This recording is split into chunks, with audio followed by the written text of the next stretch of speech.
Hello friends, তোমরা সবাই কেমন আছো? আশা করি ভালো আছো। আবারও একটা ব্লগ নিয়ে চলে এসেছি। তো সবাইকে জানাই গুড মর্নিং। তো এটা নীল পুজোর দিনের ব্লগ। তো এখানে দেখো ঘড়িতে 7টা 5 বাজে। তো 7টা 5-এর মধ্যে আমার সমস্ত কিছু রেডি হয়ে গেছিলো। তো আমি ফুল আনতে গেছিলাম রেডি হয়ে, তোমাদেরকে আগেই দেখালাম।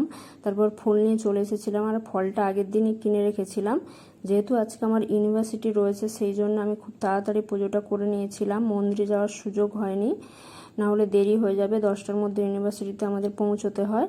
তো দেখো এখানে পুজো করে নিয়েছি। পুজোর পর তোমাদের দেখিয়ে দিচ্ছি। খুবই সামান্য আয়োজন ছিল, তো যেরকম পেরেছি আমি সেরকম করেছি। তো আজকে আমার ব্রত রয়েছে, আমি সাবু ফল এইসবই খেয়েছিলাম। তারপর চলে গেছিলাম ইউনিভার্সিটিতে একটা প্রোগ্রাম ছিল, তো সেখানে গিয়ে বসে গেছিলাম। সবাই আস্তে আস্তে আসছে। দেখো এখানে একটা ওয়ার্কশপ ছিল, তো সেখানে আমরা বসে ওয়ার্কশপটাতে যোগদান করব বলে বসে গেছিলাম। তারপরে এখানে দেখো একটা প্রদীপ প্রজ্বলনের মন্ত্র দিয়ে ভিডিওটা শেষ করব। কেমন লাগলো ভিডিওটা অবশ্যই তোমরা জানাবে। খুবই ছোট্ট একটা ব্লগ তোমাদের সাথে শেয়ার করলাম। যদি ভালো লাগে চ্যানেলটাকে অবশ্যই সাবস্ক্রাইব করে রেখো। টাটা।